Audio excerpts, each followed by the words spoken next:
자, 은밀하게 구제하라라는 제목으로 말씀 전거할 때 많은 은혜를 받으시기 바랍니다. 우리가 하나님을 믿습니다. 하나님을 믿으니까 이 자리에 나와서 예배를 드리는 것이고, 우리는 하나님을 믿으니까 하나님 말씀에 또 동의를 하게 되는 것입니다. 하나님을 믿는 사람들을 성도라고 합니다. 성도는 하나님의 하나님의 의를 따르는 사람들입니다. 그러니까 우리는 성도의 이 직함을 자랑스럽게 생각을 해야 됩니다. 하나님을 따르는 사람이다. 나는 하나님의 의를 따르는 사람이다. 라고 하는 이 성도의 직함. 이게 얼마나 귀한지 모릅니다. 이 교회 안에 그 직분이 나눠져 있다 보니까 성도를 아무 직분도 없는 교회 안에서 가장 낮은 계급으로 인지하는 경우들이 있습니다. 그래서 성도로 불리는 것을 자존심 상해하는 사람도 있습니다. 이제 교회에 이렇게 새로 오시는 분이 잘 모르니까 성도님 그렇게 부르잖아요. 근데 막 어떤 분은 화를 역정을 냅니다. 내가 다니던 교회에서 어떤 사람이었는데, 내가 직분자였는데 그걸 몰라보고 성도라고 칭했다고 그렇게 항의하는 사람도 있었어요. 그러나 이 성도라는 직함이야말로 세상에서 가장 존귀하고 영광스러운 직함인 것입니다. 성도는 아무나 되는 게 아닙니다. 무려 하나님의 아들이신 예수님께서 그의 피로 값을 주고 사신 사람만이 얻을 수 있는 것입니다. 목사, 장로, 권사, 집사 모두가 집사이기 전에 하나님의 거룩한 성도인 것입니다. 직분은 때에 따라 얼마든지 내려놓을 수 있습니다. 그러나 성도라는 직분은 하나님께서 한번 정해주신 이상 결코 우리가 내려놓을 수가 없는 것입니다. 그 누구도 하나님과 우리와의 관계, 이 성도의 직분을 갈라놓을 수가 없어요. 그래서 우리 모두는 이 성도로서의 자부심을 가져야 되고요. 성도로서의 이 직임에 최선을 다해야 되는 것입니다. 자, 성도는 마땅히 하나님의 의를 따라야 됩니다. 그럼 우리가 하나님의 의를, 그 의의 기준을 어디에다가 둡니까? 우리는 하나님의 기준을 마땅히 성경에 둬야 되는 거죠. 성경이 하나님의 말씀 아니겠습니까? 하나님께서 우리에게 유일하게 주신 말씀이기 때문에 당연히 하나님의 그 의를 따르기 위해서는 우리는 그 기준을 성경 말씀에 둬야 되는 거예요. 여러분, 이 성경 말씀 말고 어디 가서 하나님의 의를 찾을 수가 있겠습니까? 그 어디에서도 우리는 하나님의 의를 찾을 수가 없어요. 성도는 성경 말씀의 가르침을 깊이 배우고 묵상하고 따라야 됩니다. 오직 하나님 한 분만 믿고 따르며 순종하라고 이 성경 말씀에서 강조하고 있다면, 우리는 그 말씀대로 믿고 따르고 순종하는 게, 그게 곧 의를 행하는 길입니다. 성경 말씀에 하라고 하면 우리는 하면 되는 것이고, 하지 말라고 하면은 하지 않으면 되는 거예요. 가라고 하면 가고, 멈추라면 멈추고. 그죠? 그럼 이게 애매모호하다. 그럼 넘어가세요. 그냥 애매모호한 굳이 알려고 들지 말고. 그죠? 내가 아는 부분만 확실하게 고백을 하고 살아도 그 하나님 말씀 따르는 거예요. 모르는 건 어떻게 배워야죠. 근데 배워도 잘 알 수 없으면 하나님이 그거 가지고 뭐라 그러진 않으세요. 너는 왜 그거 모르냐?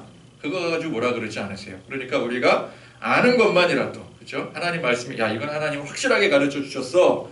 그러면 그 말씀대로 하면 되는 것이고, 이건 확실하게 하나님께서 금하셨어. 그러면은 우리는 그건 하지 않으면 되는 거예요. 간단합니다. 자, 성경에 걱정하라 그랬습니까? 근심하라 그랬습니까? 그러면 감사하지 말라 그랬습니까? 찬양하지 말라 그랬습니까? 이건 너무 명백하잖아요. 성경 어디에도 찾아봐도, 그냥 우리 랜덤으로 성경 대충 이렇게 딱 찾아봐도 하나님이 주시는 말씀에 감사해라, 찬송해라, 영광 돌려라, 기뻐하라, 또 근심하지 말라, 슬퍼하지 말라, 노여워하지 말라. 그러면 우리는 말씀 그대로 그렇게 하면 되는 거예요. 내 상황은 그렇지 못한데 상황 따라 환경 따라 가는 게 아니라 말씀 따라 가는 겁니다. 그게 의의 길이에요. 다른 게 의의 길이 아닙니다. 자, 우리 몇 주 동안 봤던 이 마태복음 5장에서 또 이어지는 이 6장 말씀은 하나님께서 우리에게 내려주시는 복에 대한 지침서이기도 하지만 하나님의 의를 행하는 이 의에 대한 지침서이기도 합니다. 자, 오늘 말씀해 보니까 사람에게 보이려고 그들 앞에서 너희 의를 행하지 않도록 주의하라. 이렇게 말씀하셨습니다. 자, 우리의 의가 무엇입니까? 우리의 의가 뭘까요? 하나님의 의가 아닌 모든 게 다 우리의 의가 되는 거예요. 자, 그런데 그 우리의 의가 사람에게 보이려고 하는 행위라고 했어요. 자, 사람의 의니까 사람 앞에 보이는 건 당연한 겁니다. 그죠?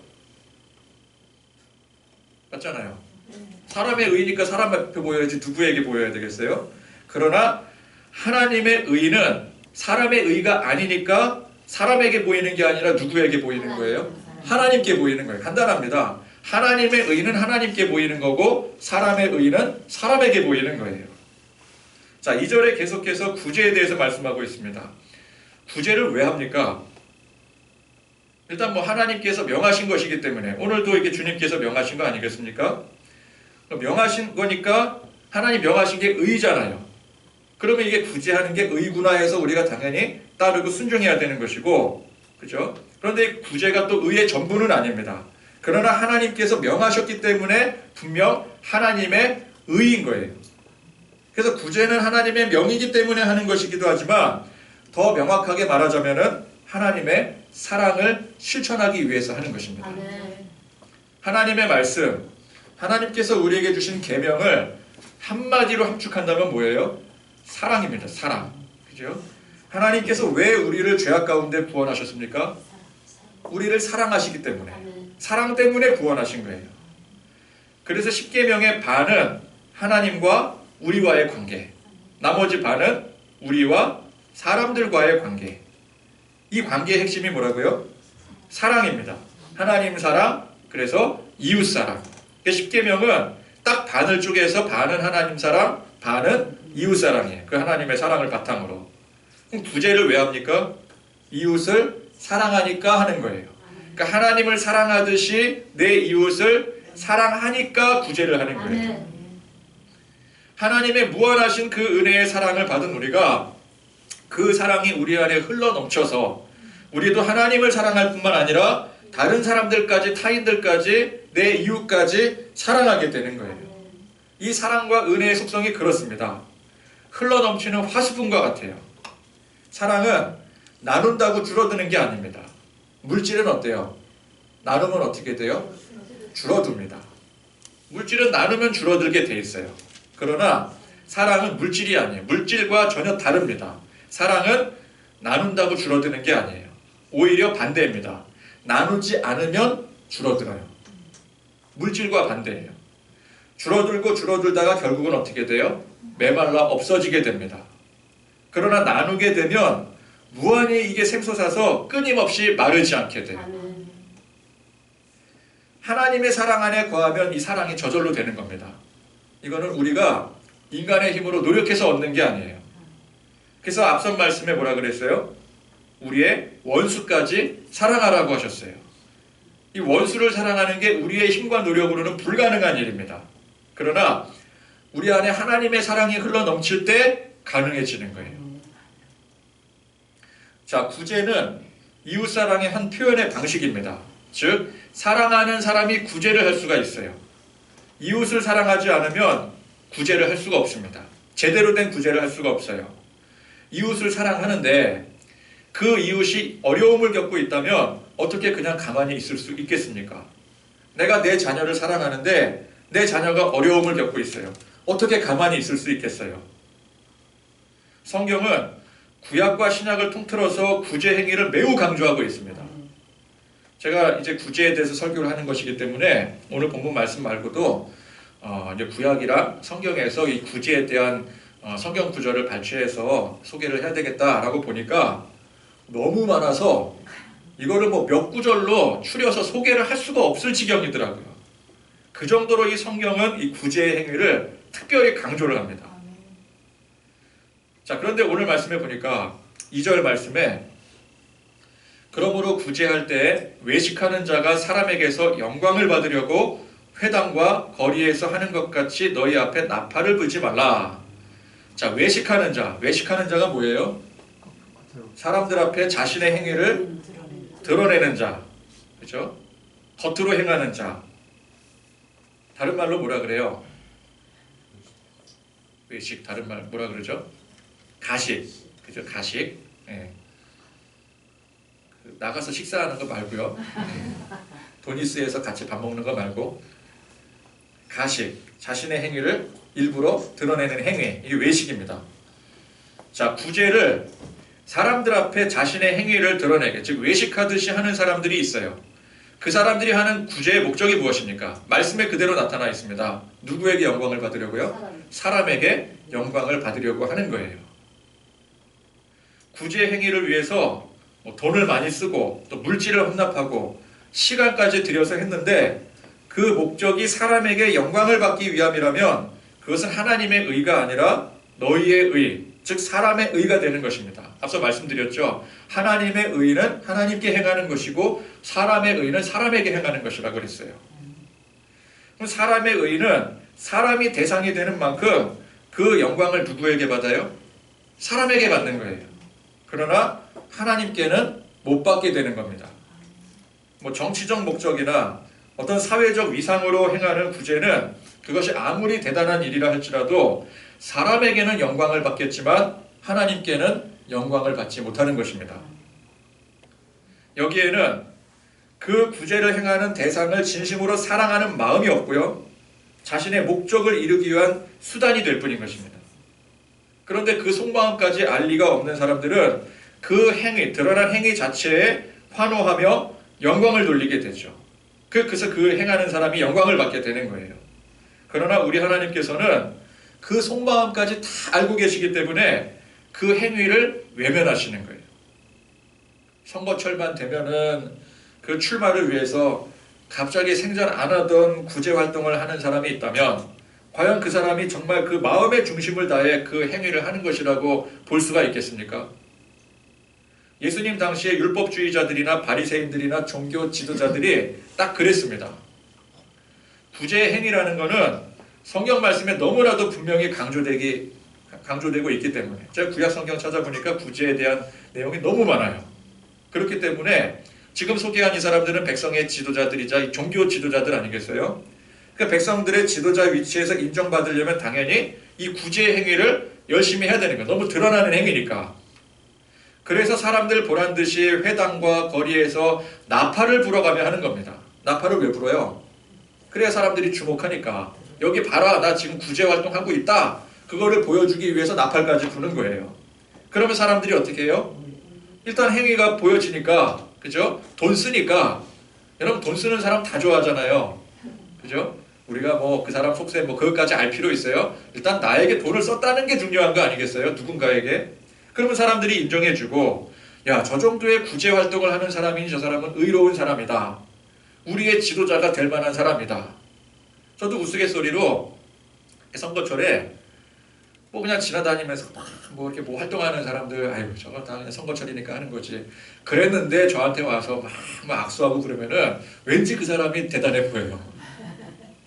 뭐 농담 삼아 그러는 거지만. 사람들 그러잖아요. 그 드러난 행위를 보고 그게 괜찮으면 그 사람이 대단해 보이는 거예요. 그러니까 선거철에 선거운동하느라 생색내기식으로 구제활동하는 것과 똑같은 거예요. 물론 이 사람들이 이렇게 말할 수 있습니다. 내가 온 마음을 다해 진심을 다해서 이 구제활동을 하는데 정말 그 사람을 그 대상을 향한 그 마음으로 구제를 하는데 그게 사람들한테 알려지지 않아서 내가 구제활동을 안 하는 것으로 착각하고 있다면 어떻게 하겠느냐. 내가 위치가 위치이니만큼 사람들이 그걸 좀 알아줘야 되는데 몰라준다면 그러면 그게 사람들한테도 좋지 않은 영향을 미치지 않겠느냐. 그래서 실제 많은 교회에서 이거 딜레마로 안고 있는 부분이기도 합니다. 성경의 가르침은 뭐예요? 오른손이 하는 것을 왼손이 모르게 해라. 그러니까 교회가 여러분 얼마나 세상을 이롭게 하기 위해서 구제활동 열심히 합니까? 교회만큼 구제활동 열심히 하는 단체 보셨어요? 그런데 사람들은 어떻게 생각을 해요?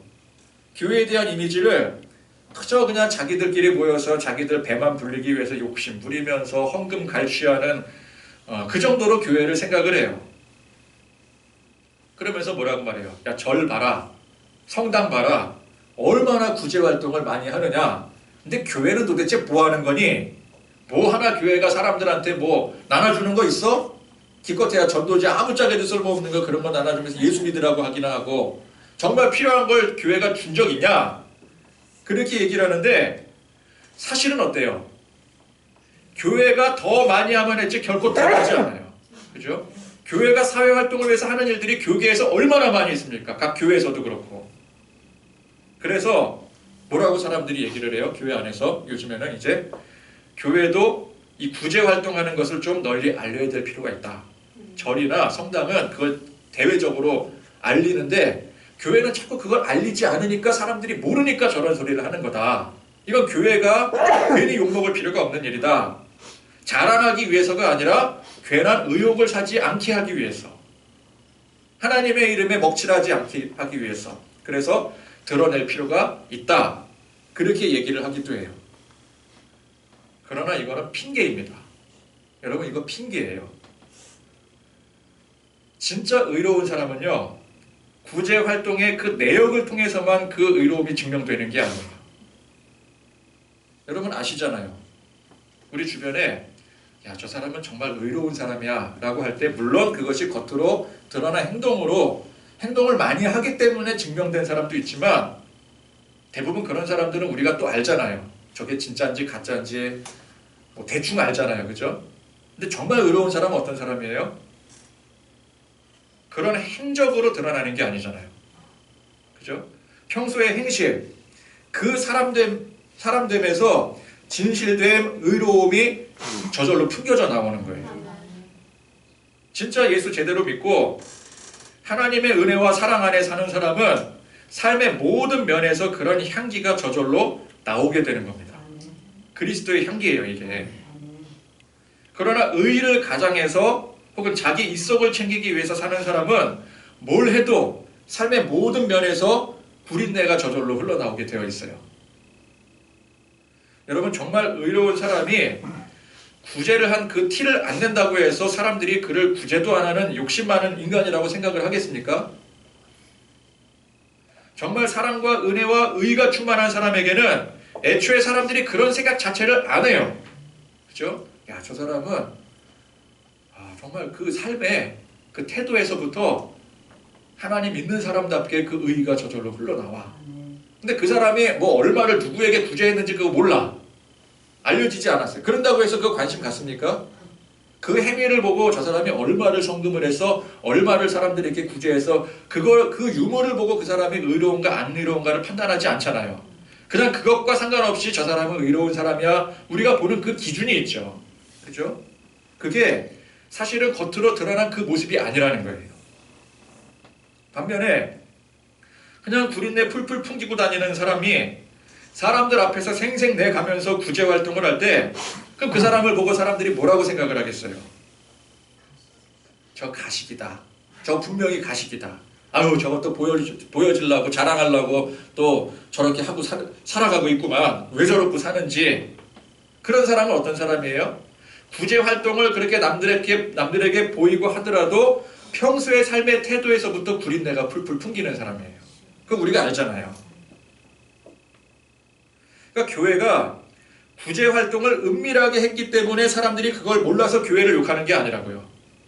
평소에 워낙 구린내를 풀풀 풍기고 다니니까 구제 활동을 얼마나 했는지 그게 드러났는지 감춰졌는지 그 여부와는 관계없이 사람들이 욕을 하는 거예요. 그러니까 사람들 평가 때문에 어쩔 수 없이 구제를 티를 내가면서 일부러 알려가면서 해야 된다. 이건 핑계입니다. 평소에 그리스도인으로서 진정한 향기를 바라는 사람은 오른손이 한 일을 왼손이 모르게 하더라도 그것 때문에 사람들이 오해하지 않아요. 설령 오해를 하더라도 하나님의 의는 누구에게 하는 거라 그랬어요? 사람에게 하는 게 아니라 하나님께 하는 것이기 때문에 하나님이 아시면 되는 거예요. 설령 사람들이 몰라줘도 하나님이 아시니까 되는 거예요. 왜? 하나님께 하는 것이기 때문에. 사람에게 하는 게 아니기 때문에. 그러니까 입은 삐뚤어졌어도 말은 바로 해라고 했어요. 그죠? 오해를 받을까봐 일부러 사람들 보이게 행한다는 사람은 그 기준이 누구에게 있는 거예요? 사람에게 있는 거예요. 사실은.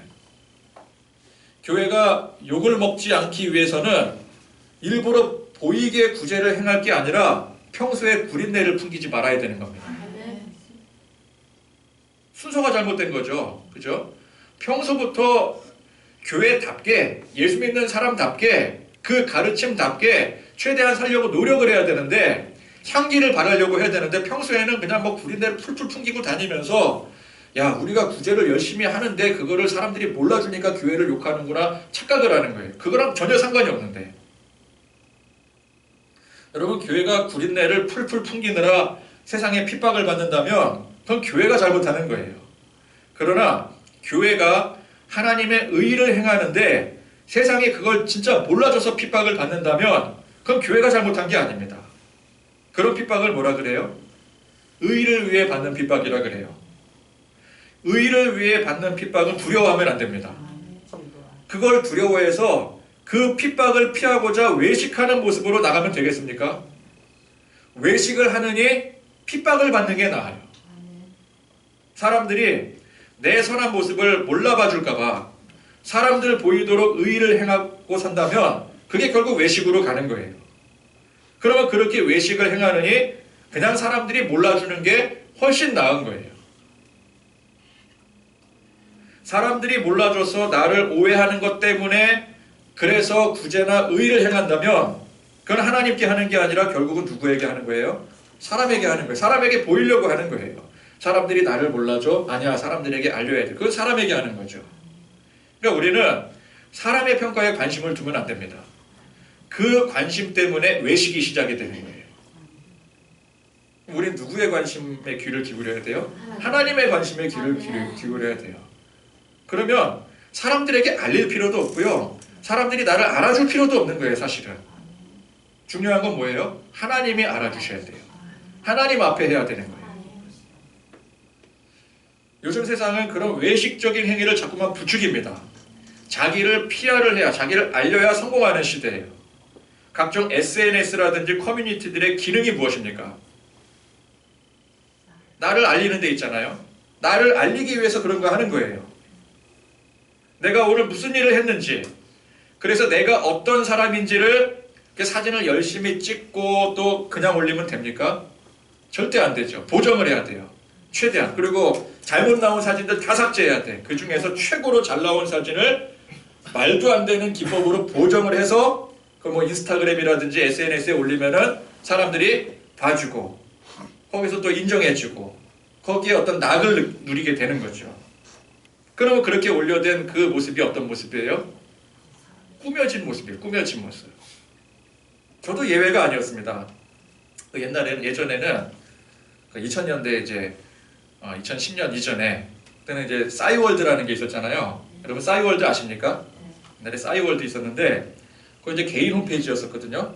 그거 한참 유행일 때 저도 이제 싸이월드 만들어서 거기 이제 제 미니홈피에 그냥 매일같이 드나들면서, 매일같이가 아니라 시간마다 드나들면서 오늘 몇 명이 내 미니홈피를 방문을 했는가, 또 얼마나 많은 사람들이 내가 올린 게시물의 사진에 댓글을 남겼는가.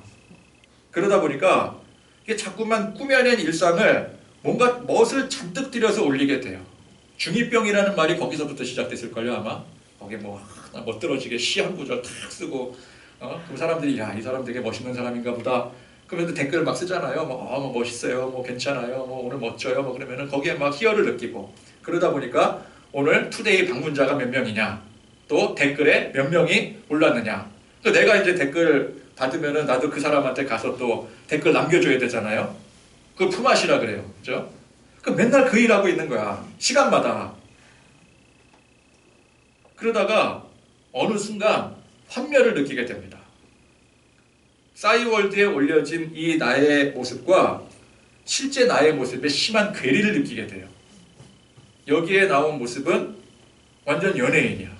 그죠? 환상적인 인간이야. 근데 내가 스스로는 그런 인간이 아니잖아요. 사실은. 다 꾸며진 모습이잖아요. 계속 꾸며야 되니까, 점점 더 꾸며야 되니까 점점 더 괴리가 느껴지는 거예요. 그걸 느끼는 순간 아, 이게 할 짓이 못 되는구나. 이 사람이 할 짓이 못 되는구나. 그래서 그 이후로부터 다 끊어버렸어요. 다 끊어버렸어요. 그리고 이제 2010년대 이후에 뭐 페이스북이라든지 트위터, 인스타그램 등등 나오는데 남의 나라 이야기가 돼버렸어요. 아예 제가 할 줄을 몰라서 완전히 구식 사람이 되어버렸습니다. 제가 이전까지만 해도 꽤 IT적인 사람이었었거든요. 근데 이후로는 전혀 몰라. 그래서 그 어디 그 예전에 그 코미디 프로 보니까 그 뭐 샵 뭐 어쩌고 저쩌고 하고 뭐 그런 그 용어들이 있더라고요. 그 용어들을 막 코미디 프로에 나오면서 막 깔깔대고 웃는데 나는 그게 왜 웃긴지를 몰라. 왜? 그걸 해보지가 않았으니까. 샵 뭐 어쩌고 그러더라고요. 그거 아세요, 여러분? 여러분들도 모르시죠? 뭐. 우리 다 한통속이기 때문에. 그렇죠? 이게 참 쓸데없는 일이더라고요. 저도 해보니까. 그런 거 할 시간에 자기 개발에 더 집중하는 게 훨씬 낫습니다. 책이라도 한 자 더 보고. 축구 역사상 위대한 감독 중에 하나였던 알렉스 퍼거슨 경이 SNS는 인생 낭비라 그랬어요. 진짜 그 말이 맞는 게 제가 예전에 싸이월드 할 때는 제 삶의 대부분의 시간을 여기다 투자를 하는 거예요. 쓸데없는 데다가 정말 그 시간들을 다 낭비해버린 거예요. 그죠? 자, 이러한 세상 속에서 우리는 우리가 행한 일들, 내가 행한 일들, 또 구제의 일들, 의로운 일들 이거 전부 다 어디에 올려야 돼요? SNS에다 올려야죠. 그러니까 자기를 드러내야 돼요. 나 이런 사람이다. 나 이런 행동했다. 그래서 무슨 평가 받아야 돼요? 좋아요. 유튜브 하면은 뭐 조댓구알 아세요, 여러분? 좋아요, 댓글, 구독, 알림, 뭐 설정 뭐 그렇다 그러더라고요. 그거 받아야 또 요즘에 그래도 돈이 되잖아요, 또. 그죠? 그런데 그게 진짜 그 사람이 좋은 사람으로 평가받는 일입니까? 아니죠. 그 지극히 한정된 인터넷 공간에서만 좋아요라는 평가를 받을 뿐 실제 삶 속에서는 아무것도 남는 게 없어요. SNS상의 근사하고 멋진 그 삶의 모습을 그 사진을 보면서 야 근사하다 그런 모습을 그 사람의 실제의 삶이라고 생각하는 사람은 아무도 없습니다. 그게 환상이라는 사실을 누구도 다 잘 알아요. 왜? 자기가 그러고 있으니까. 그죠? 자기도 그러고 살고 있으니까. 스스로가 알잖아요. 나도 내가 SNS에 올리는 모습이 이게 실제 내 모습이 아니라는 거를. 그러니까 다른 사람이 올리는 모습도 그 사람의 진짜 모습은 아니라는 것을 누구나 다 알고 그러면서도 그 안에서는 서로가 품앗이 하듯이 좋아요, 뭐 댓글, 뭐 구독, 설정 뭐 이런 거 눌러주는 거예요. 현대인들은 이 헛된 망상에서 빨리 빠져나와야 됩니다. 현실로 나와야 돼요. 현실로. 존재하지도 않는 이미지상으로 그 의로운 사람이 될 게 아니라 실제 삶 속에서 하나님 앞에서 의로운 사람들이 되어야 되는 것입니다. 우리는 구제를 열심히 해야 됩니다. 일단 이것부터 해야 돼요. 생전가도 남을 도울 줄 모른다면 우리는 애초에 이 말 할 자격조차가 없는 거죠. 남을 돕는 구제의 일은 여러 가지 방법이 있습니다. 꼭 돈을 써야 구제를 하는 것은 아닙니다. 어쨌건 우리는 이웃을 향한 마음, 사랑과 긍휼의 마음으로 구제에 힘써야 돼요. 나는 내가 무슨 구제를 하고 있는지 도통 생각이 나지 않는다면 오늘 말씀을 듣고 이것부터 해야 되는 것입니다. 실천을 해야 돼요. 어떤 경로로든 어떤 행동으로든 내가 남을 위해서 뭔가를 하고 있다. 적어도 내가 알고는 있어야 되지 않겠습니까? 그죠? 성경 말씀은 고아와 과부와 객을 도우라고 했고 나그네를 영접하라고 했습니다. 세상에는 도움이 필요한 사람들이 많이 있습니다. 어쩔 수 없이 세상은 부유한 사람과 그렇지 못한 사람의 구분이 생기게 됩니다. 부유하지 못하고 어렵고 힘든 사람을 야 그건 자기 팔자지 누가 그렇게 살라고 해서 게으르니까 그렇게 되는 거지 라고 나 몰라라 하면 안 됩니다. 세상에 자원은 한정되어 있고요. 누구나 다 공평하게 갖지 못한다면 내가 풍족히 갖고 있는 만큼 그렇지 못한 사람들이 있음을 그걸 이해하고 인정을 해야 됩니다. 그래서 구제는 선심 쓰듯이 하는 게 아니라 당연하게 해야 되는 거예요. 그게 나와 우리가 살기 위한 공존이기 때문인 것이고 그걸 알고 실천할 줄 아는 사람이 의로운 사람이기 때문에 그런 거예요. 그래서 그렇게 남을 돕고 구제하는 사람은 그 목적이 내 안위에 있는 게 아니라 그 사람에게 있는 것이기 때문에 그 행위를 굳이 남에게 알릴 필요가 없는 겁니다. 그러나 내 안위를 생각해서 구제를 하더라도 일단 구제를 했으면 그 혜택을 받는 사람이 생기게 되죠. 그죠? 그러면 어쨌건 그 혜택을 받은 사람에게는 그게 이로운 게 되는 거예요. 좋은 게 되는 거예요. 그래서 자기를 드러내기 위해서 혹은 자신의 안위를 위해서 하건 어쨌건 간에 일단 구제를 해야 된다. 그래야 어려운 사람들이 어떤 식으로든 도움을 받을 수 있다라고 말을 합니다. 구호단체에서 싫어하는 말이 뭔 줄 아세요? 마음에도 없는 구제는 하지 말아라. 그 말 제일 싫어해요. 마음에 있건 없건 구제를 하세요. 그래야 도움받는 사람들이 있지 않겠습니까? 그 사람들은 그렇게 얘기를 해요. 왜? 어쨌든 구제라는 거는 구제라는 행위를 하게 되면 도움받는 사람들이 생기잖아요. 그렇죠? 실제적인 문제이기 때문에 구호단체에서 정말 그 어려운 사람들 돌보는 사람들의 입장에서 볼 때는 말로만 그렇게 생색내게 하지 말고 그것도 말로만 생색내게 하는 거지. 마음이 없는 건 하지도 마라. 그거는 말로만 하는 거잖아요. 그죠? 생색내기든 그냥 어떤 의도든 간에 돈 갖고 와라. 이게 중요한 거예요. 왜? 그러면 그의 혜택을 보는 사람이 생기기 때문에. 저도 여기 동의를 합니다. 생색내기, 외식하는 수준으로 하더라도 일단 분명한 결실은 있는 거예요. 도움받는 사람 입장에서는 그것도 감사한 일입니다. 그죠? 내가 정말 힘들어서 도움을 받아야 되는데 누가 나에게 도움을 주는데 그 사람이 마음의 중심으로 하지 않는다고 안 받겠습니까? 그거 아니잖아요. 그 사람이 외식하는 행위를 했더라도 나는 감사한 거죠. 그러나 그렇게 행한 외식적 구제에는 사람의 인정과 결실은 있을지라도 하나님의 인정과 결실은 없다라는 거예요. 요거는 분명한 거예요. 그러니까 우리는 이게 중요한 겁니다. 세상에서는 생색내기건 외식이건 일단 하는 게 중요하다. 하는 게 의로운 행위다. 그러나 우리는 여기에 그치면 안 되는 거예요. 마음에도 없으면 하지도 마라. 이게 아니라 마음에 있게 해야 된다라는 거죠. 성경이 강조하는 거는 마음의 중심을 가지고 하라는 거예요. 마음의 중심이 없으면 하지도 말라. 이게 아니에요. 마음의 중심을 가지고 해야 된다. 이게 성경이 강조하는 거예요. 그러니까 우리는 생색내기에서 그치는 게 아니라 정말 마음의 중심을 가지고 해야 되는 거죠. 여기까지 나가야 되는 거예요. 예수 믿는 사람들은. 지금까지 우리는 구약의 말씀을 신약의 예수님의 말씀으로 재해석을 했습니다. 구제를 해라. 구약 성경 말씀에는 구제를 해라잖아요. 그죠? 그럼 이 말씀을 열심히 지키기 위해서 생색이건 외식이건 일단 했으면 그 말씀을 지키게 되는 거예요. 결실도 분명히 있죠. 거기에 도움받는 사람들이 생기니까. 그러나 예수님의 말씀은 뭐예요? 정말 그 사람을 위하는 마음, 사랑하는 마음, 그게 중요하더라는 것이죠. 왜 오른손이 하는 일을 왼손이 모르게 해야 합니까? 온전한 중심으로 행할 때에 오른손이 하는 일을 왼손이 알 필요가 없기 때문에 그런 거예요. 우리는 항상 주 안에서 의로운 사람이 되어야 되는 것입니다. 그게 우리의 삶의 목적이 되는 것입니다. 오늘 구제하라 하신 이 말씀의 그 의미를 깊이 깨달아 우리가 구제 열심히 일단 해야 됩니다. 열심히 하는데 그냥 열심히 하는 정도가 아니라 우리의 온 마음과 중심을 다해서 하나님을 사랑하듯 이웃을 사랑하는 마음으로 그렇게 열심히 하나님 말씀에 순종해서 구제도 행하실 수 있는 그런 저와 여러분들이 되실 수 있기를 간절히 축원드립니다. 네.